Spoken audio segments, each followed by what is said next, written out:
الذي خلق فسوى والذي قدر فهدى نحمده ونستعينه ونستغفره ونؤمن به ونتوكل عليه ونعوذ بالله من شرور أنفسنا ومن سيئات أعمالنا من يهده الله فلا مضل له ومن يضلل فلا هادي له أشهد أن لا إله إلا الله وحده لا شريك له وأشهد أن محمدا عبده ورسوله أرسله بالهدى ودين الحق ليظهره على الدين كله ولو كره المشركون اللهم صل على محمد وعلى آل محمد كما صليت على إبراهيم وعلى آل إبراهيم وبارك على محمد وعلى آل محمد كما باركت على إبراهيم وعلى آل إبراهيم إنك حميد مجيد أما بعد فإن أصدق الحديث كتاب الله وخير الهدي هدي محمد صلى الله عليه وسلم وشر الأمور محدثاتها وكل محدثة بدعة أيها الناس اتقوا الله عباد الله أعوذ بالله السميع العليم من الشيطان الرجيم بسم الله الرحمن الرحيم زين للذين كفروا الحياة الدنيا ويسخرون من الذين آمنوا والذين اتقوا فوقهم يوم القيامة والله يرزق من يشاء بغير حساب رب اشرح لي صدري ويسر لي أمري واحلل عقدة من لساني يفقهوا قولي ബഹുമാനരായ സത്യവിശ്വാസികളെ, സർവശക്തനും കാരുണ്യവാനുമായ റബ്ബ് സുബ്ഹാനഹു തആലയുടെ ആജ്ഞകളും നിർദ്ദേശങ്ങളും ജീവിതത്തിൻ്റെ എല്ലാ മേഖലകളിലും പരമാവധി സൂക്ഷിച്ചുകൊണ്ട് മുത്തഖീങ്ങളായി ജീവിതം നയിക്കണമെന്ന് സ്വന്തത്തെയും നിങ്ങളെയും വസിയ്യത്ത് ചെയ്യുന്നു. അല്ലാഹുവിൻ്റെ ഖുർആനും തിരുദൂതരുടെ സുന്നത്തും മുറുകെ പിടിച്ച് ലാ ഇലാഹ ഇല്ലല്ലാഹ് ചൊല്ലി മരണം വരിച്ച് ഫിർദൗസിൽ ഒരുമിച്ച് കൂടാൻ ഭാഗ്യം ലഭിക്കുന്ന അള്ളാഹുവിൻ്റെ പ്രിയപ്പെട്ട അടിമകളിൽ അവൻ നമ്മെ എല്ലാവരെയും ഉൾപ്പെടുത്തി അനുഗ്രഹിക്കുമാറാകട്ടെ. ഈമാൻ, ദൃഢവിശ്വാസം, അതാണ് ഇരുലോകത്തുമുള്ള ജീവിത വിജയത്തിൻ്റെ നിദാനം. സത്യവിശ്വാസി താൻ കാണാത്ത അള്ളാഹുവിൽ വിശ്വസിക്കുകയും താൻ അനുഭവിച്ചിട്ടില്ലാത്ത പരലോകത്തിൽ അടിയുറച്ച് വിശ്വാസമർപ്പിക്കുകയും ജീവിതത്തിൻ്റെ ഓരോ രംഗങ്ങളിലും തനിക്ക് കൂടെ ജീവിക്കാൻ സാധിച്ചിട്ടില്ലാത്ത പ്രവാചകന്റെ ചര്യയെ അനുധാവനം ചെയ്തുകൊണ്ട് ജീവിതത്തെ മുന്നോട്ട് കൊണ്ടുപോവുകയും ചെയ്യുന്നവനാണ്. ഈമാൻ അള്ളാഹുവിന് ഏറ്റവും പ്രിയപ്പെട്ടതാണ്. അതിൻ്റെ നേരെ വിരുദ്ധമായ വശമാണ് കുഫ്ർ എന്നത്, ദൈവനിഷേധം, സത്യത്തോട് കാണിക്കുന്ന ധിക്കാരം. ഭാഷാപരമായി ആ പദത്തിനർത്ഥം സത്രുഷൈ വതഅതിയത്, എന്തെങ്കിലും ഒന്നിനെ മറച്ചു വെക്കുകയും മൂടിവെക്കുകയും ചെയ്യുക എന്നതാണ്. അതുകൊണ്ടാണ് വിത്തിനെ മണ്ണിനടിയിൽ മൂടിവെക്കുന്നവൻ എന്ന അർത്ഥത്തിൽ കർഷകന് ഭാഷാപരമായി കാഫിർ എന്ന് പ്രയോഗിക്കാൻ കാരണം. സുവ്യക്തമായ ഒന്നിനെ ബോധപൂർവം മറച്ചു വെക്കുന്നവനാണ് ഭാഷാപരമായി തന്നെ കാഫിർ എന്നത്. മഹാനായ ഷെയ്ഖുൽ ഇസ്ലാം ഇബ്നു തൈമിയ്യ റഹിമഹുല്ലാഹ് തന്റെ ഗ്രന്ഥത്തിൽ രേഖപ്പെടുത്തുന്നത് അദമുൽ ഈമാനി ബില്ലാഹി വറുസുലിഹി സവാഇൻ കാന മഅഹു തക്ദീബ് ഔ ലം യകുൻ മഅഹു തക്ദീബ് ബൽ ശക്കും വറൈബ് ഔ ഇറാദുൻ അനിൽ ഈമാൻ ഹസദൻ ഔ കിബ്റൻ ഔ ഇത്തിബാഅൻ ലിബഅലിൽ അഹ്വാഇ സ്വാരിഫതി മിൻ ഇത്ബാഇ റിസാല. അതായത് വിശ്വാസം, അള്ളാഹുവിലും പ്രവാചകനുമുള്ള വിശ്വാസത്തെ ഉപേക്ഷിക്കുകയും അത് ഒന്നുകിൽ അതിനെ കള്ളമാക്കിക്കൊണ്ട് അല്ലെങ്കിൽ അക്കാര്യത്തിൽ സംശയം വെച്ച് പുലർത്തിക്കൊണ്ട് അതിൽ നിന്ന് അകന്നു നിൽക്കുകയും വിശ്വാസത്തിന്റെ നേർക്ക് അസൂയയും അങ്ങേയറ്റത്തെ അഹങ്കാരവും കാണിക്കുകയും ദേഹേച്ഛയെ പിൻപറ്റിക്കൊണ്ട് റിസാലത്തിനെ പിൻപറ്റുന്നതിന് പകരം ദേഹേച്ഛയുടെ പിറകെ പോവുകയും ചെയ്യുക എന്നതാണ് കുഫ്റിന്റെ അടിസ്ഥാനമായിട്ടുള്ളത്. ആ നിഷേധ പ്രക്രിയ പ്രധാനമായി 4 വിധത്തിൽ മനുഷ്യരിൽ സംഭവിക്കുമെന്നുള്ളതാണ് പൂർവികരായ പണ്ഡിതന്മാർ രേഖപ്പെടുത്തിയിട്ടുള്ളത്. ഒന്ന്, കുഫ്റുൽ ജുഹൂദി വത്തക്ദീബ്, എല്ലാ അർത്ഥത്തിലും സത്യത്തെ നിഷേധിക്കുകയും വ്യക്തമായി കഴിഞ്ഞ ശേഷവും അതിനെതിരെ നിൽക്കുകയും ചെയ്യുക എന്നത്. പണ്ഡിതന്മാർ ജൂതന്മാരുടെ പ്രവാചകന്റെ നേർക്കുള്ള സമീപനത്തെ ആ വിഭാഗത്തിലാണ് എണ്ണിയിട്ടുള്ളത്. ബിഖത്മാനിൽ ഹഖ് വഅദമുൽ ഇൻഖിയാദി ലഹു ളാഹിറൻ മഅൽ ഇൽമി ബിഹി വമഅരിഫതുഹു ബാത്തിന. വളരെ കൃത്യമായി ആ വിഷയത്തിൽ അറിവുണ്ട്, സുവ്യക്തമായി അവർക്ക് ബോധ്യമുണ്ട്, എങ്കിൽ പോലും അതിന്റെ നേരെ നിഷേധം വെച്ചു പുലർത്തുക. അതാണ് പ്രവാചകന്റെ വിഷയത്തിൽ ജൂതന്മാർ ചെയ്തിട്ടുള്ളത്. അവരുടെ കയ്യിലുള്ള വേദഗ്രന്ഥത്തിൽ വരാനിരിക്കുന്ന ഒരു പ്രവാചകന്റെ ഗുണങ്ങളെക്കുറിച്ച്, സ്വഭാവത്തെക്കുറിച്ച് വളരെ കൃത്യമായി പറഞ്ഞിട്ടുണ്ട്. അവരത് പ്രതീക്ഷിച്ചിരിക്കുകയുമായിരുന്നു. പക്ഷേ വന്നത് ബനൂ ഇസ്രായേൽ സമൂഹത്തിൽ നിന്നായില്ല, മറിച്ച് ഇസ്മായിൽ സന്തതികളിൽപ്പെട്ടവനായി എന്നതുകൊണ്ട് മാത്രമാണ് റസൂലുള്ളാഹി സ്വല്ലല്ലാഹു അലൈഹി വസല്ലമയുടെ നേരെ അവർ നിഷേധം വെച്ചു പുലർത്തിയിട്ടുള്ളത്. ഫലമ്മാ ജാഅഹും മാ അറഫു കഫറൂ ബിഹി. സൂറത്ത് ബഖറ 89-ാമത്തെ ആയത്തിൽ അല്ലാഹു പഠിപ്പിക്കുന്നു, അവർക്ക് കൃത്യമായി അറിയാവുന്ന കാര്യം വന്നപ്പോൾ അവർ അത് നിഷേധിച്ചു എന്നുള്ളതാണ്. ഇതേപോലെ തന്നെ വഇന്ന ഫരീഖം മിൻഹും ലയക്തുമൂനൽ ഹഖ വഹും യഅലമൂൻ. അറിഞ്ഞുകൊണ്ട് സത്യത്തെ മൂടിവെക്കുന്ന സ്വഭാവം, അതാണ് കുഫറിന്റെ ഇനം.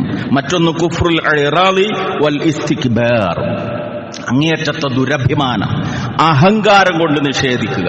ആ ഗണത്തിലാണ് പണ്ഡിതന്മാർ ഇബ്ലീസിന്റെ നിഷേധത്തെ, കുഫ്ർ ഇബ്ലീസ്, അതിനെടുത്തു പറഞ്ഞിട്ടുള്ളത്. വഇദ് ഖുൽനാ ലിൽ മലായികതി ഇസ്ജുദൂ ലിആദമ ഫസജദൂ ഇല്ലാ ഇബ്ലീസ് അബാ വസ്തക്ബറ വകാന മിനൽ കാഫിരീൻ. അല്ലാഹു മലക്കുകളോട് കൽപ്പിക്കുന്നു ആദമിന് സുജൂദ് ചെയ്യാൻ വേണ്ടി. അപ്പോൾ അവരെല്ലാവരും സുജൂദ് ചെയ്തു, ഇബ്ലീസ് വിട്ടുനിന്നു. അബ വസ്തക്ബറ വകാന മിനൽ കാഫിരീൻ. അവൻ വിസമ്മതിച്ചു, അഹന്ത നടിച്ചു, അവൻ നിഷേധികളിൽപ്പെട്ടവനായിരുന്നു. അഹങ്കാരമാണ് കുഫറിന്റെ മറ്റൊരു നിദാനമായിട്ടുള്ളത്. ആ കാര്യത്തിൽ തന്നെ കുഫ്റുൽ ഇറാദ് തറക്കുൽ ഹഖ് ലാ യതഅല്ലമുഹു വലാ യഅമലു ബിഹി സവാഅൻ കാന ഖൗലൻ ഔ അമലൻ ഔ ഇഅ്തിഖാദ. സത്യത്തെ സമ്പൂർണ്ണമായി ഒഴിവാക്കുക, അതനുസരിച്ച് പ്രവർത്തിക്കാതിരിക്കുക, അത് പഠിപ്പിക്കാതിരിക്കുക. അത് വാക്കിന്റെ കാര്യത്തിലാണെങ്കിലും കർമ്മങ്ങളുടെ കാര്യത്തിലാണെങ്കിലും വിശ്വാസത്തിന്റെ കാര്യത്തിലാണെങ്കിലും. സൂറത്ത് അഹ്ഖാഫ് 3-ാമത്തെ ആയത്തിൽ അല്ലാഹു പറയുന്നു, വല്ലദീന കഫറു അമ്മാ ഉൻദിറു മുഅരിദൂൻ. അവിശ്വാസികളായ ആളുകൾ ഏതൊരു കാര്യത്തിലാണോ അവർക്ക് താക്കീത് നൽകപ്പെടുന്നത് അവർ അതിൽ നിന്ന് പിന്തിരിഞ്ഞുകൊണ്ടേയിരിക്കും.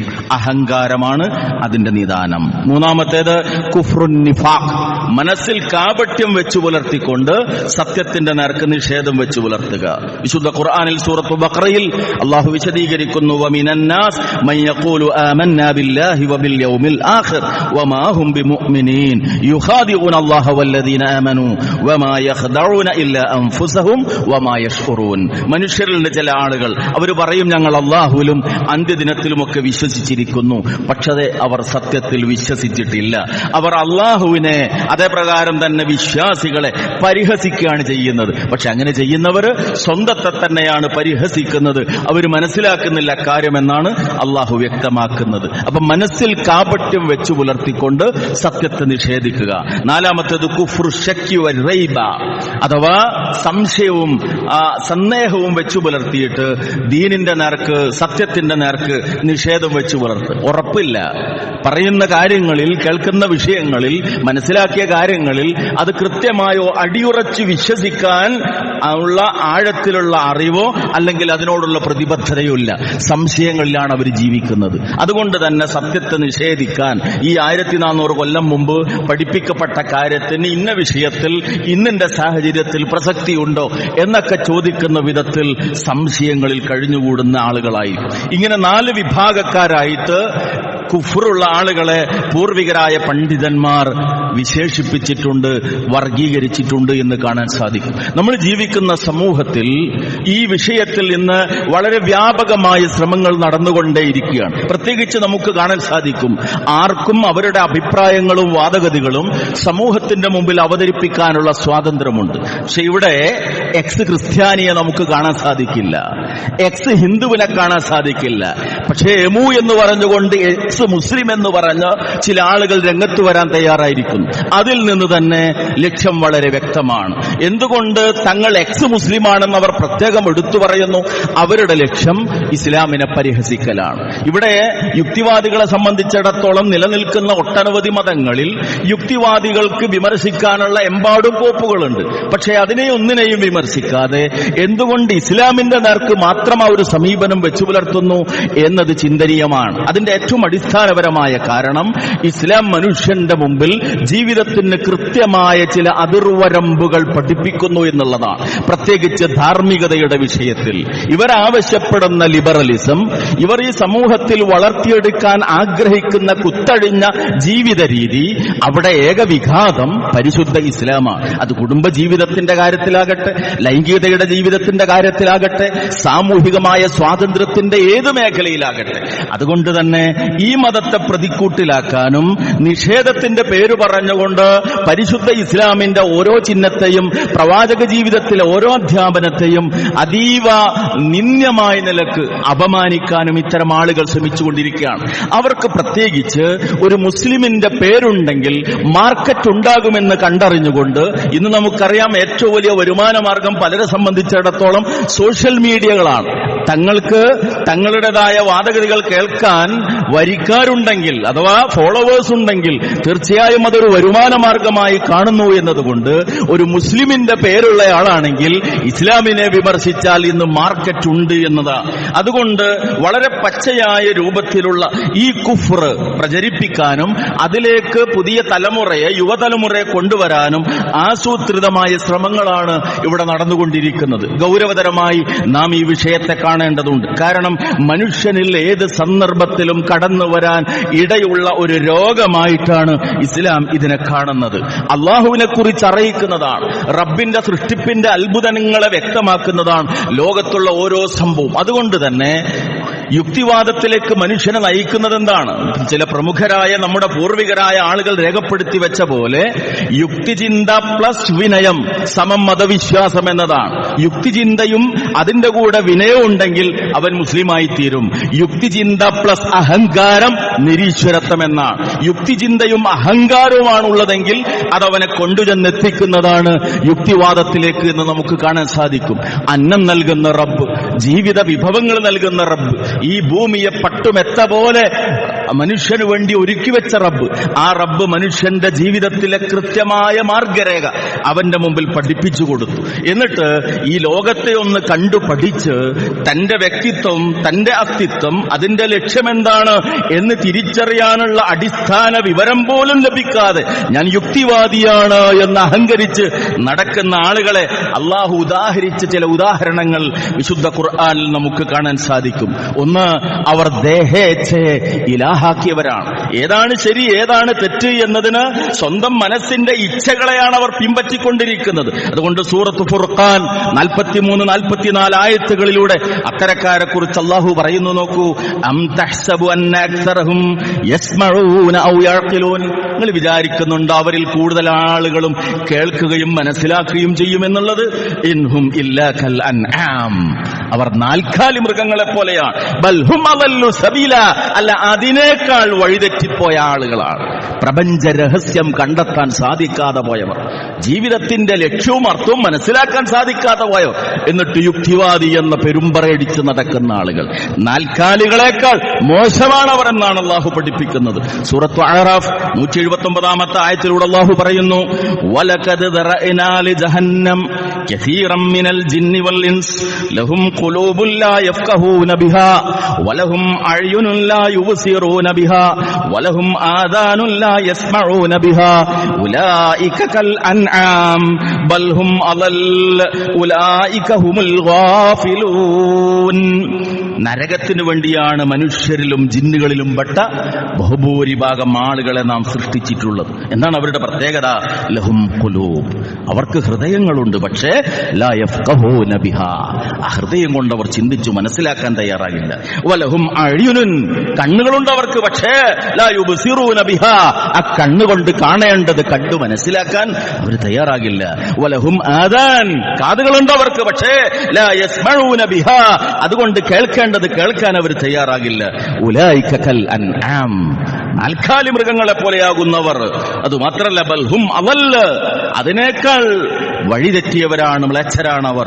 ഉലൈക ഹുമുൽ ഗാഫിലൂൻ, അവരങ്ങേറ്റം അശ്രദ്ധരാണ് എന്നാണ് അള്ളാഹു പഠിപ്പിക്കുന്നത്. എന്തേ മനുഷ്യന് അവസ്ഥ വരാൻ കാരണം? പടച്ചതമ്പുരാൻ ഹൃദയങ്ങളിൽ സീലടിക്കുന്നു എന്നാണ്. ഖതമല്ലാഹു അലാ ഖുലൂബിഹിം വഅലാ സംഅഹിം വഅലാ അബ്സാരിഹിം ഗിശാവ. അല്ലാഹു അവരുടെ ഹൃദയങ്ങളിൽ സീല് വെച്ചിരിക്കുന്നു, അവരുടെ കേൾവിക്കല്ല സീല് വെച്ചിരിക്കുന്നു, അവരുടെ കണ്ണുകൾക്ക് ചില മൂടികളും അല്ലാഹു ഏർപ്പെടുത്തിയിരിക്കുന്നു. ഇഹത്തിലും പരത്തിലും ഇത് തന്നെയായി തീരും നിഷേധികളായ ആളുകളുടെ അവസ്ഥ.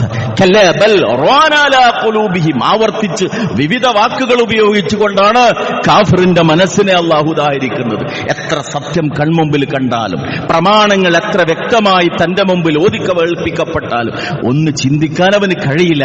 കാരണം അത് സീലടിക്കപ്പെട്ടതാണ്. ആ നിഷേധി ജീവിതത്തിൽ എന്നും കാത്തു സൂക്ഷിക്കുന്ന ഏറ്റവും പ്രധാനപ്പെട്ട ഒരു സ്വഭാവമുണ്ട്. കാഫിറുകൾക്ക് എന്നും ജീവിതത്തിൽ അവരെ തിരിച്ചറിയാൻ സാധിക്കുന്ന ഒരടയാളുണ്ട്. അതെന്താണത്? പരിഹാസവും അഹങ്കാരവുമാണ്. ബാക്കിയുള്ളവരുടെ ഒക്കെ നേരെ എപ്പോഴും പരിഹാസമാണ് അവർക്കുണ്ടാവുക. അല്ലാഹു പറയുന്നു സൂറത്തു ബഖറ 212 ആയത്തിൽ, ഈ ദുനിയാവിലെ ജീവിതം നിഷേധികൾക്ക് അലങ്കാരമാക്കപ്പെട്ടിരിക്കും. ഇത് തന്നെ ആ ജീവിതം എന്നതാണ് അവരുടെ വിചാരം. അതിന് പറ്റുന്ന നിലക്കുള്ള സൗകര്യങ്ങൾ അല്ലാഹു ഇവിടെ ഏർപ്പെടുത്തി കൊടുക്കുകയും ചെയ്യും. എന്നിട്ടോ വയസ്ഖറൂന മിനല്ലദീന ആമനു, വിശ്വാസികളായ ആളുകളെ അവർ പരിഹസിച്ചുകൊണ്ടേയിരിക്കും. കിട്ടുന്ന സന്ദർഭങ്ങളൊക്കെ ഉപയോഗപ്പെടുത്തി 6-ാം നൂറ്റാണ്ടിലെ ഗോത്ര ജീവിത കാലഘട്ടത്തിന്റെ മതമെന്ന് പറഞ്ഞ് ലോകത്ത് മുഴുവൻ പ്രശ്നങ്ങൾ ഉണ്ടാക്കുന്ന ഒരു കിതാബുണ്ട് എന്ന് പരിഹസിച്ച് മഹാനായ പ്രവാചകൻ മുഹമ്മദ് റസൂലുള്ളാഹി സ്വല്ലല്ലാഹു അലൈഹി വസല്ലമയെ മമ്മദ് എന്ന് വരെ പരിചയപ്പെടുത്തുന്ന നഊദുബില്ല, വൃത്തികെട്ട, ധാർമ്മികതയില്ലാത്ത, വിമർശനത്തിന്റെ മര്യാദയില്ലാത്ത ശൈലി സ്വീകരിക്കുന്ന ആളുകൾ, അവരുടെ എന്നുള്ള സ്വഭാവം വയസ്ഖറൂന മിനല്ലദീന ആമനു, വിശ്വാസികളായ ആളുകളെ അവർ പരിഹസിച്ചുകൊണ്ടേയിരിക്കുന്നതാണ്. പക്ഷെ അല്ലാഹ് പറയുന്നതിനൊന്നും വലിയ ആയുസ്സുണ്ടാവൂല കേട്ടോ. വല്ലദീന തഖൗ ഫൗഖഹും യൗമൽ ഖിയാമ, ഖിയാമത്ത് നാളിൽ ഈ ലോകത്ത് ജീവിക്കുമ്പോൾ ഇതൊക്കെ കേട്ട് പതറാതെ പോയ, അല്ലാഹുവിനെ സൂക്ഷിച്ച് മുത്തഖീങ്ങളായി ജീവിച്ച ആളുകളുണ്ടല്ലോ, അവരായിരിക്കും ഈ പരിഹസിച്ച ആളുകളുടെ മേലെ ഉണ്ടായിത്തീരുക. വല്ലാഹു യർസുഖു മൻ യശാഉ ബിഗൈരി ഹിസാബ്, അല്ലാഹു ഉദ്ദേശിക്കുന്ന ആളുകൾക്ക് അവൻ പരിധിയില്ലാത്ത വിഭവങ്ങൾ നൽകിക്കൊണ്ടിരിക്കും. അതുകൊണ്ട് മുഅ്മിനുകൾ അള്ളാഹുവിന്റെ കലാമ് സ്വീകരിച്ച് ജീവിതത്തിൽ സൂക്ഷ്മതയോടുകൂടി ജീവിതത്തെ മുന്നോട്ട് കൊണ്ടുപോകുന്ന ആളുകൾ ഈ സത്യനിഷേധികളുടെ, ഈ എക്സ് മുസ്ലിങ്ങളുടെ, ഈ യുക്തിവാദികളുടെ പരിഹാസങ്ങളൊന്നും കേട്ട് ചൂളിപ്പോകേണ്ടതില്ല. നാളെ നിങ്ങളായിരിക്കും ഉന്നതർ എന്ന് അല്ലാഹു പഠിപ്പിക്കുന്നു. അതിന് വിശുദ്ധ ഖുർആൻ ചില തെളിവുകൾ നമ്മുടെ മുമ്പിൽ സമർപ്പിക്കുന്നുണ്ട്. അന റബ്ബുക്കുമുൽ ആലാ, ഞാനാണ് നിങ്ങളുടെ ഏറ്റവും വലിയ റബ്ബ് എന്ന് പ്രഖ്യാപിച്ചിരുന്ന, ഏറ്റവും വലിയ പരിഹാസത്തിന്റെയും ധിക്കാരത്തിന്റെയും ഉടമയായിരുന്ന ഫിർഔൻ, അധികാരത്തിൽ വാണരുളിയിരുന്ന ആ ഫിർഔനിനെ ഈ ഭൂമുഖത്തെന്നുമുള്ള സത്യനിഷേധികൾക്കുള്ള ഒരു ദൃഷ്ടാന്തമാക്കി പടച്ചതമ്പുരാൻ വച്ചിരിക്കുകയാണ്. അതുപോലെ തന്നെ ഖാറൂനെ പോലെയുള്ള കുതിരക്കൂട്ടങ്ങൾക്ക് ചുമക്കാനുണ്ടായിരുന്ന താക്കോലുകളുടെ ഉടമയായിരുന്ന സമ്പന്നരായ ആളുകളെ ഭൂമിയിലേക്ക് താഴ്ത്തിക്കളഞ്ഞുകൊണ്ട് ദൃഷ്ടാന്തമായി അല്ലാഹു ബാക്കി വച്ചിട്ടുണ്ട്. നൂഹ് അലൈഹിസ്സലാമിന്റെ കാലഘട്ടത്തിൽ ജലപ്രളയത്തിലൂടെ നിഷേധികളെ നശിപ്പിച്ചുകൊണ്ട് ആ പ്രളയത്തിന്റെ ശിക്ഷയുടെ അടയാളങ്ങളെ ഈ ലോകത്ത് പടച്ചതമ്പുരാൻ ബാക്കി വച്ചിട്ടുണ്ട്. ആദ് സമൂദ് ഗോത്രങ്ങളെ ഭീകരമാം വിധം ശിക്ഷിച്ചുകൊണ്ട് ആ ശിക്ഷയുടെ അടയാളങ്ങൾ ലോകത്ത് പടച്ചതമ്പുരാൻ ബാക്കി വച്ചിട്ടുണ്ട്. നിഷേധികളായി ജീവിക്കുന്ന ആളുകൾക്ക് പടച്ചതമ്പുരാൻ ഇഹത്തിലും പരത്തിലും ശിക്ഷ നൽകുമെന്നുള്ളതാണ്. അള്ളാഹു നമ്മെ കാത്തുരക്ഷിക്കുമാറാകട്ടെ. ഫഅമ്മല്ലദീന കഫറൂ, ആരിലാണ് കുഫറുള്ളത്? കാഫിർ എന്ന് പറയുമ്പോൾ നമ്മൾ കാനേഷുമാരിയുടെ കോളത്തിൽ മതം, റിലീജൻ എന്നുള്ളിടത്ത് ഏതെങ്കിലും ഒരു അന്യമതത്തിന്റെ പേരെഴുതി ചേർത്തവനെന്ന് തെറ്റിദ്ധരിക്കേണ്ടതില്ല. അള്ളാഹുവിന്റെ ദീൻ, അതിന്റെ അധ്യാപനങ്ങൾ, അത് കൃത്യമായി വ്യക്തമായി പഠിക്കപ്പെട്ടിട്ടും ഭൗതികമായ താല്പര്യത്തിന്റെ പേരിൽ അതിൽ ഏതിനെങ്കിലും നിഷേധിക്കുന്ന ഒരു സ്വഭാവം നമ്മിൽ വന്നാൽ ആ കുഫർ നമ്മിലേക്ക് കടന്നു വന്ന് ഗൗരവത്തോടുകൂടി കാണണം. വമൻ തറക സ്വലാത്ത ഫഖദ് കഫറ, 5 നേരത്തെ നമസ്കാരത്തിന്റെ വിഷയം പഠിപ്പിച്ചിട്ട് റസൂലുള്ളാഹി സ്വല്ലല്ലാഹു അലൈഹി വസല്ലം എന്താ പറഞ്ഞത്? ഫമൻ തറക സ്വലാത്ത ഫഖദ് കഫറ, ഏതൊരാൾ നമസ്കാരം ഉപേക്ഷിക്കുന്നുവോ അവൻ കാഫിറായി തീർന്നു എന്നാണ്. ഉപേക്ഷിച്ചാൽ കാഫിറാകുമെന്ന് നമസ്കാരത്തിന്റെ അത്ര ഗൗരവത്തിൽ മറ്റൊരു വിഷയവും റസൂലുള്ളാഹി സ്വല്ലല്ലാഹു അലൈഹി വസല്ലം പഠിപ്പിച്ചിട്ടില്ല എന്നാണ് അവിടുത്തെ കൂടെ ജീവിച്ച സഹാബത്ത് സാക്ഷ്യപ്പെടുത്തിയിട്ടുള്ളത്. അപ്പൊ അതുകൊണ്ട് ഈ കുഫ്ർ കേവലം നാമം കൊണ്ട് മാത്രമല്ല, കർമ്മം കൊണ്ട്, വിശ്വാസം കൊണ്ട് നമ്മിൽ കുഫ്ർ സംഭവിച്ചാൽ അല്ലാഹുവിന്റെ താക്കീത് ഫഅമ്മല്ലദീന കഫറൂ ഫഉഅദ്ദിബുഹും അദാബൻ ശദീദാ, അതിശക്തമായ ശിക്ഷ നൽകി നാം ശിക്ഷിക്കും. എവിടെ? ഫിദ്ദുനിയാ വൽ ആഖിറ, പരലോകത്ത് മാത്രമല്ല ദുനിയാവിലും ആ ശിക്ഷ അനുഭവിച്ചിട്ടേ പോകുള്ളൂ. അത് അള്ളാഹുവിന്റെ നടപടിക്രമമാണ്. കൺമുമ്പിൽ ഇന്ന് നമ്മൾ കണ്ടുകൊണ്ടിരിക്കുന്ന ഒരുപാട് അടയാളങ്ങളുണ്ടല്ലോ. വിശ്വാസികളായ ആളുകളെ പീഡിപ്പിച്ച ആളുകളും ബുൾഡോസറുകളുടെ അധികാരികളായി വാണരുള്ളിയ ആളുകളുടെയൊക്കെ കസേരകൾക്ക് ഇളക്കം സംഭവിച്ചുകൊണ്ടിരിക്കുകയാണ്. ഏത് ധിക്കാരിയാകട്ടെ, പടച്ച തമ്പുരാൻ ഈ ലോകത്ത് വെച്ച് തന്നെയാണ് ഒന്നാമത്തെ ശിക്ഷ നൽകുക എന്നത് അള്ളാഹുവിന്റെ നടപടിക്രമത്തിന്റെ ഭാഗമാണ്. ഫിദ്ദുനിയ, ആദ്യം ദുനിയാവിലാ കൊടുക്കുക, പിന്നെ വല്ലാഹിറ, പരലോകത്തും വമാലഹും മിൻ നാസിരീൻ, ഒരു സഹായം ഉണ്ടാകില്ല എന്ന്. അതുകൊണ്ട് നമ്മൾ ശ്രദ്ധിക്കേണ്ടത്, ഈ വിരലുകൾ മറ്റുള്ളവരിലേക്ക് ചൂണ്ടപ്പെടേണ്ടതല്ല, സ്വന്തം ജീവിതത്തിലേക്ക് ചൂണ്ടപ്പെടേണ്ടതാണ്. എന്റെ വിശ്വാസരംഗത്ത് കുഫ്ർ വരുന്നുണ്ടോ? ഏതെങ്കിലും ഒരു സന്ദർഭത്തിൽ അള്ളാഹുവിന്റെ നിഅമത്തിനെ നിഷേധിക്കുന്ന, അതിനെ മോശമാക്കി കാണിക്കുന്ന ഒരു ചിന്ത എന്റെ മനസ്സിൽ വന്നു പോയിട്ടുണ്ടോ? സാമ്പത്തിക രംഗത്ത് പടച്ച തമ്പുരാൻ നിർദ്ദേശിച്ച നിർദ്ദേശങ്ങളെ എതിർത്തുകൊണ്ട് കുഫ്റിന്റെ പ്രവർത്തനങ്ങൾ എന്നിൽ സംഭവിച്ചു പോയിട്ടുണ്ടോ?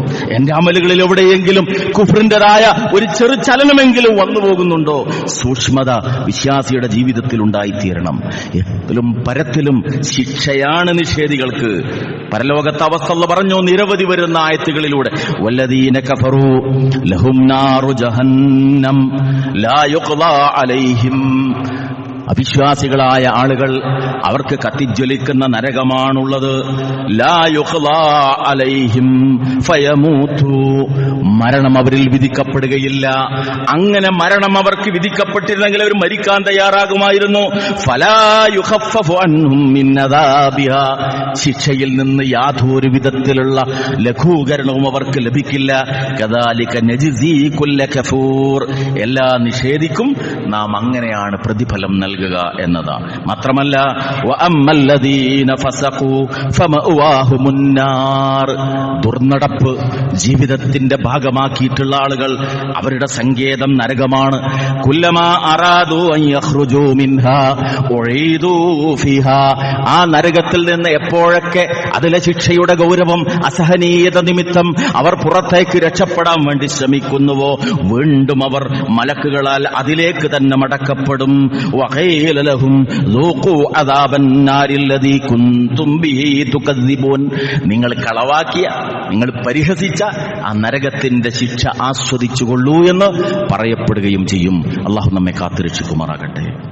മാത്രമല്ല, ഈ ലോകത്തൊക്കെ അനുഭവിപ്പിച്ച ശേഷം മരണത്തിന്റെ സമയം കുഫ്ർ ജീവിതത്തിൽ വെച്ചു പുലർത്തുന്നവൻ, നിഷേധിയായി വാക്കുകൊണ്ടും കർമ്മം കൊണ്ടും നിഷേധം ജീവിതത്തിൽ വെച്ചു പുലർത്തിയവൻ, ഇന്നല്ലദീന കഫറൂ വമാതു വഹും കുഫാർ ഉലൈക അലൈഹിം ലഅനത്തുല്ലാഹി വൽ മലായികതി വന്നാസി അജ്മഈൻ. നാം ഏറെ ശ്രദ്ധിക്കേണ്ടുന്ന കാര്യമാണ്.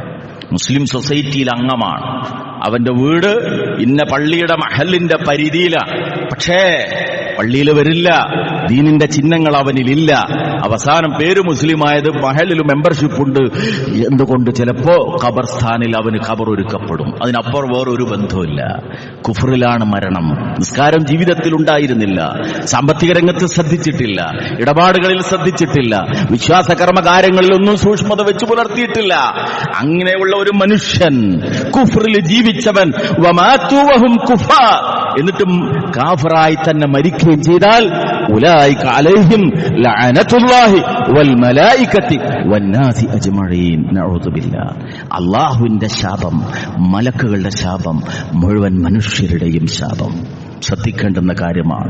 കുഫറിൽ ജീവിച്ച് കാഫിറായി മരിച്ച അവസാന അന്ത്യനിമിഷം കാഫിറായിട്ടാണെങ്കിൽ അള്ളാഹുവിന്റെ ശാപം, മലക്കുകളുടെ ശാപം, മുഴുവൻ മനുഷ്യരുടെ ശാപം അത് ഏറ്റുവാങ്ങിയിട്ടാണ് അവൻ ഈ ലോകത്ത് നിന്ന് യാത്ര പോകുന്നത്. മാത്രമല്ല, റസൂലുള്ളാഹി സ്വല്ലല്ലാഹു അലൈഹി വസല്ലം അൻസ്വാരി സ്വഹാബിയുടെ മയ്യത്ത് മറമാടാൻ വേണ്ടി കൊണ്ടുവന്ന് ഖബറിന്റെ പണി പൂർത്തിയാകാത്ത ഘട്ടത്തിൽ ആ മയ്യത്ത് താഴെ വെച്ച് സഹാബത്തിനെ മുന്നിലിരുത്തി ഒരു ചുള്ളിക്കമ്പ് കൊണ്ട് നിലത്തൊരു വൃത്തം വരച്ച് അവിടെ വെച്ച് നടത്തിയ സുദീർഘമായ ഉപദേശം സഹീഹ് മുസ്ലിമിൽ നമുക്ക് കാണാം. ഒരു പേജോളം വരുന്ന ഹദീസ്. മുഅ്മിനിന്റെയും കാഫിറിന്റെയും റൂഹിനെ കൊണ്ടുപോകുന്നതും മലക്കുകൾ അതുമായി യാത്ര പോകുന്നതുമൊക്കെയായി ബന്ധപ്പെട്ട സുദീർഘമായ ഹദീസ്. അവിടെ കാഫിറിന്റെ റൂഹ് കൊണ്ടുപോകുമ്പോ മലക്കുകൾ അറപ്പോടെ വെറുപ്പോടുകൂടി മാറി നിൽക്കും. ഇതാരുടെ റൂഹാണെന്ന് ചോദിക്കും. ആ സന്ദർഭത്തിൽ റസൂലുള്ളാഹി സ്വല്ലല്ലാഹു അലൈഹി വസല്ലം തുടർന്ന് പാരായണം ചെയ്തത് വിശുദ്ധ ഖുർആനിലെ ഈ വചനമാണ്. ഇന്നല്ലദീന കഫറൂ ബിആയാതിനാ വസ്തക്ബറൂ അൻഹാ ലാ തുഫത്തഹു ലഹും അബ്വാബുസ് സമാ വലാ യദ്ഖുലൂനൽ ജന്ന ഹത്താ യലിജൽ ജമലു ഫീ സമ്മിൽ ഖിയാത്ത്. അവിശ്വസിച്ച കുഫ്ർ മനസ്സിൽ വെച്ച് പുലർത്തിയ ആളുകൾ, അല്ലാഹുവിന്റെ ആയത്തുകളിൽ അഹങ്കാരം നടിച്ച ആളുകൾ, അത്തരം ആളുകൾ അവർക്ക് വേണ്ടി ആകാശത്തിന്റെ വാതിലുകൾ തുറക്കപ്പെടില്ല. അവർ സ്വർഗത്തിൽ പ്രവേശിക്കുകയുമില്ല, ഒട്ടകം സൂചിയുടെ സുഷിരത്തിലൂടെ പ്രവേശിക്കുന്നതുവരെ. 100% അസംഭവ്യം എന്നതിന് ഉപയോഗിക്കാവുന്ന ഏറ്റവും ഭാഷാപരമായ മികച്ചു നിൽക്കുന്ന ഒരു പ്രയോഗം. ഒട്ടകം സൂചിയുടെ സുഷിരത്തിലൂടെ പ്രവേശിക്കുന്നവരേക്കും അവർ സ്വർഗത്തിൽ പ്രവേശിക്കുകയില്ല എന്നുള്ളത്. അതുകൊണ്ട് ഗൗരവത്തോടുകൂടി നാം ഈ വിഷയത്തെ കാണണം. നമ്മുടെ മക്കൾ, നമ്മുടെ പുതിയ തലമുറയിൽ സാമൂഹ്യ മാധ്യമങ്ങൾ ചെലുത്തുന്ന സ്വാധീനത്തിലൂടെ ഇത്തരം ആശയങ്ങളുടെ വക്താക്കളുടെ ഫോളോവേഴ്സായി ഇവർ മാറുന്നതിലൂടെ അവരുടെ മനസ്സുകളിലേക്ക് ഇത്തരം ചിന്താഗതികൾ കുത്തിച്ചെലുത്തപ്പെടുന്നതിനെ ഗൗരവത്തോടുകൂടി നാം നോക്കിക്കാണണം. അതിനാവശ്യമായ പ്രതിരോധങ്ങൾ നാം സ്വീകരിക്കൽ അനിവാര്യമാണ്. നിഷേധികൾക്ക് പടച്ച തമ്പുരാൻ ഈ ലോകത്ത് സൗകര്യങ്ങൾ കൂടുതൽ ചെയ്തു കൊടുക്കുമെന്നുള്ളതാണ്. അതുകൊണ്ട് വിശ്വാസികളോട് പറയുന്നു, അത് കണ്ട് നിങ്ങൾ അത്ഭുതപ്പെടേണ്ട, വഞ്ചിതരാകേണ്ട. ലാ യഗുറന്നക തഖല്ലുബുൽ ലദീന കഫറൂ ഫിൽ ബിലാദ്. വിശ്വാസികളായ ആളുകൾക്ക് അവരുടെ നാടുകളിൽ ലഭിച്ചിരിക്കുന്ന സൗകര്യങ്ങൾ കണ്ടിട്ട് നിങ്ങൾ വഞ്ചിതരാകേണ്ടതില്ല. മതാഉൻ ഖലീൽ, കുറഞ്ഞ കാലത്തേക്കുള്ള വിഭവങ്ങൾ മാത്രമാണ്. സുമ്മ മഅവാഹും ജഹന്നം, പിന്നെ അവരുടെ സങ്കേതം നരകമായിരിക്കുന്നുള്ളതാണ്. അതുകൊണ്ട് കുറച്ചു കാലം പടച്ചവൻ ഇങ്ങനെ സൗകര്യപ്പെടുത്തി കൊടുക്കും. അവർക്ക് ഇഷ്ടം പോലെ പിന്തുണക്കാൻ ആളുകളുണ്ടാകും. അവരുടെ ആളുകളായി തീരാൻ ജനങ്ങൾ ക്യൂ നിൽക്കുന്ന അവസ്ഥയുണ്ടാകും. അധികാരത്തിന്റെ പിന്നാമ്പുറങ്ങളിൽ അവരെ പിന്തുണക്കുന്ന ആളുകളുണ്ടാകും. സാമൂഹികമായ അംഗീകാരമൊക്കെ ഉണ്ടാകും. പക്ഷേ അതൊന്നും കണ്ടുകൾ വഞ്ചിതരാകേണ്ടതില്ല. ഒഴുകുന്ന വെള്ളത്തിന്റെ ഉപരിതലത്തിലെ വായുകുമിള പോലെ നൈമിഷിക ആയുസ് മാത്രമുള്ളതാണ് അസത്യത്തിന്റെ അത്തരം പ്രചാരകരും അതിന്റെ വക്താക്കളായിട്ടുള്ള ആളുകൾ. മറിച്ച് വിശ്വാസികൾ ഈ കാര്യത്തിലൊക്കെ സ്വീകരിക്കേണ്ടുന്ന നിലപാട് സൂറത്ത് ഹുജറാത്തിലൂടെ 7-ാമത്തെ ആയത്തിലൂടെ അള്ളാഹു നമുക്ക് ബോധ്യപ്പെടുത്തി തന്നിട്ടുണ്ട്. നിങ്ങൾ പല കാര്യങ്ങളിലും പ്രവാചകൻ നിങ്ങൾ ആഗ്രഹിക്കുന്ന പോലെയാകണമെന്ന് ചിന്തിക്കുന്നവരാ. പക്ഷേ വലാകിന്നല്ലാഹ ഹബ്ബബ ഇലൈക്കുമുൽ ഈമാൻ വസയ്യനഹു ഫീ ഖുലൂബിക്കും വകറഹ ഇലൈക്കുമുൽ കുഫ്ര വൽ ഫുസൂഖ വൽ ഇസ്യാൻ. വളരെ വ്യക്തമായി അല്ലാഹു പറയുന്നു, നിങ്ങളുടെ ഹബീബ് ആരായിരിക്കണം? നിങ്ങൾക്ക് അല്ലാഹു ഹബ്ബബ ഇലൈക്കുമുൽ ഈമാൻ, ഈമാനിനെ അല്ലാഹു നിങ്ങൾക്ക് ഏറ്റവും പ്രിയപ്പെട്ടതാക്കി തന്നിട്ടുണ്ട്. അത് പടച്ച റബ്ബ് നിങ്ങളോട് ചെയ്ത വലിയ അനുഗ്രഹമാണ്. ഈമാനിനെ നിങ്ങൾക്ക് ഹബീബാക്കി തന്നു എന്നത് ഈമാൻ വർദ്ധിപ്പിക്കുന്ന പ്രവർത്തനങ്ങളിൽ ഏർപ്പെടുന്ന നിങ്ങൾക്ക് സന്തോഷമുള്ള അനുഭവമാക്കി. ഈമാനിന്റെ കർമ്മങ്ങളിൽ ഏർപ്പെടുന്ന നിങ്ങൾക്ക് ആനന്ദമുള്ള അനുഭവമാക്കി. ഇത് പടച്ചോ നിങ്ങളോട് ചെയ്ത വലിയ ഔദാര്യമാണ്. അതിന്റെ കൂടെ റബ്ബ് നിങ്ങളോട് കാണിച്ച വലിയൊരു ഔദാര്യമാണെന്ത്? വകറഹ ഇലൈക്കുമുൽ കുഫ്ര വൽ ഫുസൂഖ വൽ ഇസ്യാൻ. 3 കാര്യങ്ങളോട് നിങ്ങൾക്ക് വെറുപ്പുണ്ടാക്കിയത്. ഒന്ന് കുഫ്റിനോട്, നിഷേധത്തോട്, ദൈവനിഷേധത്തോട് നിങ്ങൾക്ക് വെറുപ്പുണ്ടാക്കി. അതുപോലെ ഫുസൂഖ്, ദുർനടപ്പ്, തമ്മാടിത്തം, അതിനോട് നിങ്ങൾക്ക് വെറുപ്പുണ്ടാക്കി. വൽ ഇസ്യാൻ, അനുസരണക്കേട്, അല്ലാഹുവിനോടും റബ്ബിനോടുമുള്ള അനുസരണക്കേട്, അതുമായി ബന്ധപ്പെട്ട കാര്യങ്ങൾ, ഇതൊക്കെ നിങ്ങൾക്ക് വെറുപ്പുള്ളതാക്കി മാറ്റിയത് പടച്ചോ നിങ്ങൾക്ക് ചെയ്ത വലിയ ഔദാര്യമാണ്. അതിന്റെ മഹത്വം നിങ്ങൾ തിരിച്ചറിയണം. ഈ പ്രകാശം കെട്ടുപോകാതെ സൂക്ഷിക്കണം. ഈ പ്രകാശത്തിനെതിരായുള്ള കുഫ്റിന്റെ ഇരുട്ടിനെതിരെ നിങ്ങളെ കൊണ്ട് കഴിയുന്നത് പ്രവർത്തിച്ചു കൊണ്ടിരിക്കണം. സ്വന്തം മക്കളുടെ കാര്യത്തിൽ, കുടുംബത്തിന്റെ കാര്യത്തിൽ ശ്രദ്ധയുണ്ടാകണം. സാമൂഹികമായ ഉത്തരവാദിത്വം എന്നുള്ള നിലക്ക് സംഘടിതമായി ഇത്തരത്തിലുള്ള യുക്തിവാദത്തിന്റെ, ദൈവനിരാസത്തിന്റെ പ്രവർത്തനങ്ങൾക്കെതിരെയുള്ള കൂട്ടായ പ്രതിരോധങ്ങൾ ഉണ്ടായിത്തീരണം. സർവോപരി റബ്ബിനോടുള്ള ആത്മാർത്ഥമായ ദുആ ഉണ്ടാകണം. അവസാനം ഈമാനോടുകൂടി മരിക്കാനുള്ള സൗഭാഗ്യത്തിനു വേണ്ടി റഹ്മാനായ നാഥൻ ആ മഹാഭാഗ്യം നൽകി നമ്മെ എല്ലാവരെയും അനുഗ്രഹിക്കുമാറാകട്ടെ.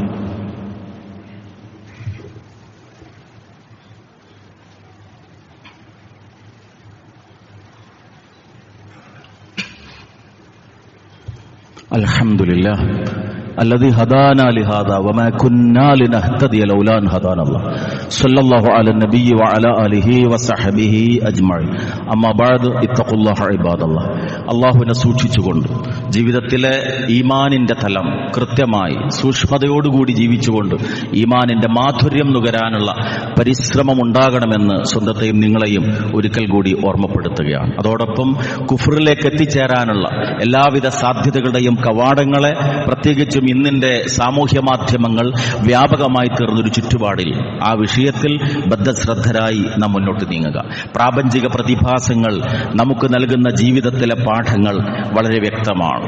മഴ അതിശക്തമായി കൊണ്ടിരിക്കുന്നു, വിദ്യാലയങ്ങൾക്ക് അവധികൾ നൽകപ്പെടുന്നു, ജീവിതത്തിൽ പലപ്പോഴും കൺമുമ്പിൽ ദുരിതങ്ങൾ വർദ്ധിച്ചു വരുന്നത് നമുക്ക് കാണേണ്ടി വരുന്നു. പക്ഷേ സത്യവിശ്വാസികൾ ഈ വിഷയത്തിലെല്ലാം ഉൾക്കൊള്ളേണ്ടുന്ന മർമ്മപ്രധാനമായ പാഠങ്ങളും വമിൻ ആയാതിഹി യുരീകുമുൽ ബർഖ ഖൗഫൻ വതമഅ, ഭയപ്പാടിന്റെയും പ്രതീക്ഷയുടേതുമായ മിന്നലുകളെ നിങ്ങൾക്ക് നൽകുന്നത് അല്ലാഹുവിന്റെ ദൃഷ്ടാന്തങ്ങളിൽപ്പെട്ടതാണ്. വയുനസ്സിലു മിനസ് സമാഇ മാഅ, അവൻ വാനലോകത്ത് നിങ്ങൾക്ക് വെള്ളം വർഷിപ്പിച്ചു തരുന്നു. ഫയുഹീ ബിഹിൽ അർള ബഅദ മൗതിഹാ, ചേതനയറ്റ ഭൂമിയെ അവൻ സജീവമാക്കി തീർക്കുകയും ചെയ്യുന്നു. ഇന്ന ഫീ ദാലിക ലആയാതിൻ ലിഖൗമി യഅഖിലൂൻ, ചിന്തിക്കുന്ന ആളുകൾക്ക് ഇതിലെല്ലാം വലിയ ദൃഷ്ടാന്തമുണ്ട്. വെള്ളം അത്ഭുതമാണ്, വെള്ളം പരിശുദ്ധമാണ്, വെള്ളം ജീവന്റെ ആധാരമാണ്. മനുഷ്യർക്ക് മാത്രമല്ല, ഈ പ്രകൃതിയിലെ സകല വസ്തുക്കൾക്കും അള്ളാഹു നൽകുന്ന കാരുണ്യത്തിന്റെ ഭാഗമാണ് മഴ എന്നത്. അതുകൊണ്ട് അതിനെ അനുഗ്രഹമായി കാണാനും അതിനെ ശിക്ഷയായി മാറാതിരിക്കാൻ പ്രാർത്ഥിക്കുകയും ചെയ്യുക എന്നതാണ് വിശ്വാസികൾക്കുള്ള ബാധ്യത. മഴയിലൂടെ ശിക്ഷ ലഭിച്ച ജനസമൂഹങ്ങളെ കുറിച്ച് പടച്ച തമ്പുരാൻ പഠിപ്പിക്കുന്നുണ്ട്. ഹത്താ ഇദാ ജാ അംറുനാ വഫാറത്ത് തന്നൂർ, നൂഹ് അലൈഹി ഇസ്ലാമിന്റെ ജനത നിഷേധികളായി തീർന്നപ്പോ അടുപ്പുകളിൽ നിന്ന് വരെ ഉറവുകൾ പൊട്ടിയൊഴുക്കത്തക്ക വിധത്തിലാണ് അള്ളാഹു അവരിൽ മഴ വർഷിപ്പിച്ചിട്ടുള്ളത്. അതുപോലെ തന്നെ സബഅ ലയാലി വസമാനിയത അയ്യാമിൻ ഹുസൂമാ, 7 രാത്രികളും 8 പകലുകളും തുടർന്നായി അടിച്ചു വീശിക്കൊണ്ട് ശരശരെ വീശിക്കൊണ്ടിരുന്ന കാറ്റും മഴയും പൂർവിക സമൂഹങ്ങളിൽ അത് സമൂഹത്തിന്റെ നാശത്തിന് കാരണമായി തീർന്നിട്ടുണ്ട്. അതുകൊണ്ട് ശിക്ഷയായി അത് മാറാം. റസൂലുള്ളാഹി സ്വല്ലല്ലാഹു അലൈഹി വസല്ലം പലപ്പോഴും ആകാശത്ത് കാർമേഘങ്ങൾ പ്രത്യക്ഷപ്പെട്ടാൽ വീടിന്റെ അകത്തേക്കും പുറത്തേക്കും ഭയചകിതനായി നടന്നു നീങ്ങുകയും അത് സമൂഹത്തിലേക്ക് വന്നതുപോലെയുള്ള ശിക്ഷയാണോ ആയിഷ ഈ വരുന്നത് എന്ന് തന്റെ നേരെ നോക്കിക്കൊണ്ട് റസൂലുള്ള പറയുകയും ചെയ്യുമായിരുന്നു എന്ന് നമ്മുടെ ഉമ്മ ആയിഷ റളിയല്ലാഹു തആല അൻഹ സാക്ഷ്യപ്പെടുത്തുന്നുണ്ട്. അതുകൊണ്ട് ഈ അനുഗ്രഹം ശിക്ഷയായി മാറാതിരിക്കാനുള്ള പ്രാർത്ഥന നമ്മിൽ നിന്ന് ഉണ്ടായിരിക്കണം. അതോടൊപ്പം ആ വിഷയത്തിൽ മുൻകരുതലുകൾ സത്യവിശ്വാസികൾ ശ്രദ്ധിക്കേണ്ടുന്ന കാര്യമാണ്. വെള്ളക്കെട്ടുണ്ടാകാത്ത വിധത്തിൽ ഭൂമി കൈകാര്യം ചെയ്യുമ്പോൾ ജലം ഒഴുക്കിവിടാനുള്ള സൗകര്യങ്ങൾ ഏർപ്പെടുത്തുന്ന കാര്യത്തിൽ നമ്മൾ മുൻപന്തിയിൽ ഉണ്ടായിത്തീരണം. ജലവുമായി ബന്ധപ്പെട്ട് മഴയുമായി ബന്ധപ്പെട്ട് ദുരിതങ്ങൾ ഉണ്ടാകുമ്പോൾ ആ പ്രയാസങ്ങളിൽ അകപ്പെടുന്ന ആളുകൾക്ക് സഹായ ഹസ്തങ്ങൾ എത്തിച്ചു കൊടുക്കുന്ന കാര്യത്തിൽ വിശ്വാസികൾ എന്നുള്ള നിലക്ക് നാം മുൻപന്തിയിൽ ഉണ്ടായിത്തീരണം. ഈ കാര്യങ്ങളൊക്കെ നാം ശ്രദ്ധിക്കുക, പ്രത്യേകിച്ച് ഇന്നിന്റെ സാഹചര്യത്തിൽ. അതോടൊപ്പം വിദ്യാഭ്യാസ രംഗത്ത് എപ്പോഴും സൂചിപ്പിക്കാറുള്ള പോലെ നമ്മുടെ സാന്നിധ്യം സർക്കാരിന്റെ മേഖലകളിൽ, ഔദ്യോഗിക മേഖലകളിൽ അനിവാര്യമാണ്. സ്റ്റാഫ് സെലക്ഷൻ കമ്മീഷൻ SSC നടത്തുന്ന കമ്പൈൻഡ് ഗ്രാജുവേറ്റ് ലെവൽ CGL എക്സാമിന് അപേക്ഷ ക്ഷണിച്ചിട്ടുണ്ട്. 18,000-ഓളം ഒഴിവുകളാണ് ഇന്ത്യയുടെ വിവിധ ഭാഗങ്ങളിലായിട്ട് കേന്ദ്ര ഗവൺമെന്റിന്റെ ഉദ്യോഗ മേഖലയിലുള്ളത്. ഇൻഷാ അല്ലാഹ് ഈ വരുന്ന 24-ാം തീയതിയാണ് അതിന്റെ അവസാന ഡേറ്റ്. ബിരുദമാണ് യോഗ്യത.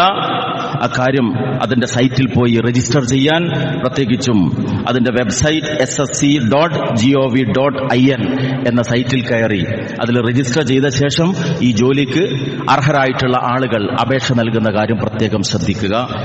ഇന്ത്യയുടെ വിവിധ ഭാഗങ്ങളിൽ വിവിധ സർക്കാരുമായി ബന്ധപ്പെട്ട തൊഴിൽ മേഖലകളിലേക്ക് ലഭിക്കുന്ന ഏറ്റവും അടുത്ത് വരാനിരിക്കുന്ന ഭീമമായ തോതിലുള്ള ഒരു റിക്രൂട്ടിംഗ് ആണ് നടക്കുന്നത് എന്നതുകൊണ്ട് സമുദായത്തിന്റെ പ്രാതിനിധ്യം അവിടെ ഉണ്ടാകുന്നതിൽ പ്രത്യേകം ശ്രദ്ധിക്കണമെന്ന് ഉദ്യോഗാർത്ഥികളായ യുവാക്കളായ ആളുകളുടെ ശ്രദ്ധയിലേക്ക് പ്രത്യേകം ഓർമ്മപ്പെടുത്തുകയാണ്. ദീൻ ജീവിതത്തിന്റെ എല്ലാ മേഖലകളിലും കാത്തു സൂക്ഷിച്ച് അള്ളാഹു നമ്മുടെ മുമ്പിൽ കൊണ്ടുവരുന്ന ഓരോ ദൃഷ്ടാന്തങ്ങളും ഈമാൻ വർദ്ധിപ്പിക്കുന്നതിനു വേണ്ടി നാം ഉപയോഗപ്പെടുത്തുക. ഏതെങ്കിലും പരീക്ഷണങ്ങൾ വരുമ്പോൾ എന്നിൽ എന്തെങ്കിലും തിന്മകൾ, അപാകതകൾ സംഭവിച്ചു പോയിട്ടുണ്ടോ എന്ന ആത്മപരിശോധനക്ക് നാം തയ്യാറായിത്തീരുക. കുഫ്ർ ജീവിതത്തിന്റെ ഏതെങ്കിലും തലങ്ങളിൽ എന്നെ സ്പർശിക്കാൻ ബാധ്യതയുണ്ടോ എന്ന ആത്മപരിശോധന ഓരോ നിമിഷത്തിലും നാം നടത്തിക്കൊണ്ടിരിക്കുക. റഹ്മാനായ നാഥൻ ഈമാനിന്റെ മാധുര്യം അനുഭവിച്ച് ലാ ഇലാഹ ഇല്ലല്ലാ എന്ന കലിമത്തു ഷഹാദത്ത് ഉച്ചരിച്ച് അതിന്റെ അർത്ഥവും ആശയവും ഉൾക്കൊണ്ട് ഉച്ചാരണം നടത്തി മരണം വരിച്ച് റബ്ബിനെ കണ്ടുമുട്ടാൻ സാധിക്കുന്ന മഹാഭാഗ്യവാന്മാരിൽ നമ്മെ എല്ലാവരെയും ഉൾപ്പെടുത്തി അനുഗ്രഹിക്കുമാറാകട്ടെ. എല്ലാവിധ പരീക്ഷണങ്ങളിൽ നിന്ന്, മാറാ രോഗങ്ങളിൽ നിന്ന്, കടബാധ്യതകളിൽ നിന്ന്, താങ്ങാൻ കഴിയാത്ത പരീക്ഷണങ്ങളിൽ നിന്ന് നാഥ നീ ഞങ്ങളെല്ലാവരെയും കാത്തുരക്ഷിക്കണമേ റഹ്മാനെ. ഞങ്ങളിൽ ഓരോരുത്തരും ചെയ്തുകൊണ്ടിരിക്കുന്ന ജോലികളിൽ നീ ഞങ്ങൾക്ക് നിഅമത്തും ബർക്കത്തും പ്രദാനം ചെയ്യണമേ നാഥ. അല്ലാഹുവേ, ഞങ്ങളുടെ ഇണകളിലും സന്തതികളിലും നീ ഞങ്ങൾക്ക് കൺകുളിർമ പ്രദാനം ചെയ്യണമേ റഹ്മാനെ. اللهم اغفر للمؤمنين والمؤمنات والمسلمين والمسلمات الأحياء منهم والأموات إنك مجيب الدعوات يا قاضي الحاجات. ربنا ظلمنا أنفسنا وإن لم تغفر لنا وترحمنا لنكونن من الخاسرين. ربنا تقبل منا إنك أنت السميع العليم وتب علينا إنك أنت التواب الرحيم. اللهم انصر إخواننا في فلسطين. اللهم انصر إخواننا في فلسطين. اللهم انصر إخواننا في فلسطين. اللهم تقبل شهداءهم واشف مرضاهم يا رب العالمين. ربنا آتنا في الدنيا حسنة وفي الآخرة حسنة وقنا عذاب النار. آمين آمين آمين برحمتك يا أرحم الراحمين. وصلى الله على النبي وعلى آله وصحبه أجمعين والحمد لله رب العالمين.